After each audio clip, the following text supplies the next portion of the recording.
नमस्कार, news for nation देख रहे हैं आप और मैं आपके साथ प्रार्थना। बिहार में विधानसभा के चुनाव इसी वर्ष होने हैं और चुनाव को लेकर के तमाम तैयारियां भी जोरों पर है। जहां एक तरफ लगातार सरकार और जो विपक्ष की पार्टियां हैं लगातार अपने चुनाव प्रचार में लगी हुई हैं ताकि जनता तक पहुंच सके, तो वहीं दूसरी ओर बिहार में वोटर लिस्ट वेरिफिकेशन का कार्य भी जारी है, जिसमें तेजी तो देखने को मिल रही है। तो वहीं दूसरी ओर इस कार्य को लेकर के नेता प्रतिपक्ष भी लगातार सवाल खड़े करते हुए नजर आते हैं कि किस तरीके से बिहार में जो वोटर लिस्ट वेरिफिकेशन हो रहा है ये आम जनता के साथ धोखाधड़ी है। इतना ही नहीं, इलेक्शन कमीशन पर भी कई सवाल खड़े किए गए कि इलेक्शन कमीशन मिला हुआ है।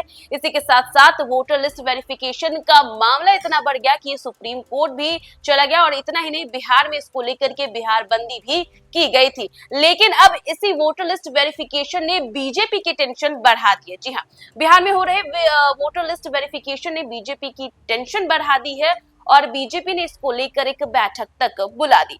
बता दें कि बिहार में इसी साल विधानसभा चुनाव होने हैं और बिहार चुनाव से पहले चुनाव आयोग बिहार में विशेष गहन मतदाता रिवीजन करवा रहे हैं। वोटर लिस्ट रिवीजन को लेकर राज्य में सियासत गरमाई हुई है, तो वहीं बीजेपी को भी इसी गर्मी का एहसास है। बिहार बीजेपी के प्रदेश महासचिव संगठन भीखू भाई दलसानिया ने सोमवार को 26 राज्यों के पदाधिकारियों की एक अहम बैठक की और इस बैठक में उन्होंने पदाधिकारियों को टास्क दिया कि वो अपने अपने राज्यों में जमकर मतदाताओं से मिले, उनकी शिकायतों को दूर करे और इस रिवीजन कार्यक्रम में बीजेपी के समर्थकों को एनरोल होने की प्रक्रिया में मदद करे।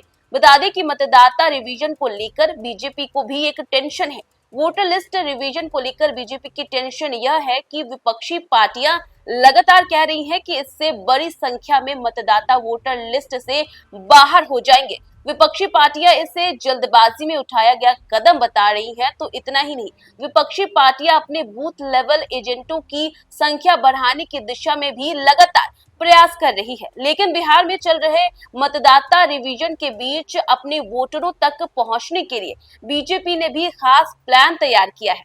बता दें कि हाल ही में बीजेपी के राष्ट्रीय महासचिव BL संतोष बिहार में थे और बिहार की राजगीर और मुजफ्फरपुर में BL संतोष ने एक उच्च स्तरीय बैठक की थी। मीडिया रिपोर्ट्स में सूत्रों के हवाले से बताया जा रहा है कि इस बैठक में जहां बिहार विधानसभा चुनाव की तैयारियों को लेकर चर्चा हुई, तो वहीं BL संतोष ने यह भी जानना चाहा कि यह AIR को लेकर लोगों की कैसी प्रतिक्रिया है। बता दें कि सूत्रों के हवाले से यह भी कहा जा रहा है कि सोमवार को हुई बैठक में दसलानिया ने बीजेपी नेताओं से कहा कि वो यह सुनिश्चित करे कि पार्टियां के जो बूथ लेवल एजेंट है वो ज्यादा से ज्यादा पोलिंग बूथों तक जाए। 19 जुलाई से बीजेपी के नेता खुद अलग अलग विधानसभाओं में जाकर SIR पर फीडबैक लेंगे। बीजेपी का यह कार्यक्रम 31 जुलाई तक चलेगा। तो वहीं बात करें तो एक बातचीत के दौरान दलसनिया के साथ बैठक में शामिल बीजेपी के एक वरिष्ठ नेता ने कहा कि इस बैठक में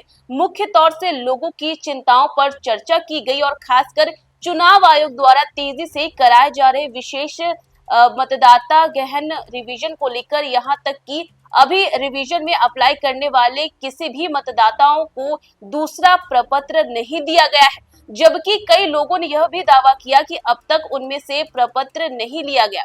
विपक्षी दल ज्यादा से ज्यादा बूथ लेवल एजेंटों को रजिस्टर्ड करना चाहता है, जबकि इस रेस में बीजेपी काफी आगे है। पार्टी के बूथ लेवल एजेंटों की संख्या की बात करें तो वो 52,000 से ज्यादा है। वहीं बीजेपी के नेता ने यह भी कहा कि चुनाव आयोग द्वारा बिहार चुनाव से कुछ समय पहले व्यापक पैमाने पर वोटर लिस्ट सत्यापन कराने के फैसले ने उसे भी चौंका दिया। दरअसल पार्टी के बूथ लेवल के एजेंट इसे लेकर के पहले से तैयार नहीं थे, लेकिन जब हमने ये नोटिस किया कि बूथ लेवल पर विपक्षी पार्टियां काफी सक्रिय हो गई, तब हमें यह एहसास हुआ कि हमें इस रेस में आगे निकलना होगा। बीजेपी के एक प्रवक्ता ने बातचीत में कहा कि हम SIR प्रक्रिया की सराहना करते हैं, लेकिन हमारी अपनी चिंताएं, हम पूरा सहयोग कर रहे हैं ताकि वैध मतदाता सूची से बाहर न हो। हालांकि ऐसा हो सकता है कि कुछ लोग जो काम के सिलसिले में बाहर चले गए हैं वो इस सूची से बाहर हो जाए, लेकिन ज्यादा से ज्यादा यही प्रयास रहेगा कि जितने भी मतदाता हैं वो ज्यादा से ज्यादा वोटर लिस्ट से बाहर ना हो। और यही बीजेपी की टेंशन है बिहार में वोटर लिस्ट वेरिफिकेशन को लेकर। तो फिलहाल इस खबर में बस इतना ही। देश दुनिया की तमाम अपडेट्स के लिए देखते रहें न्यूज़4नेशन।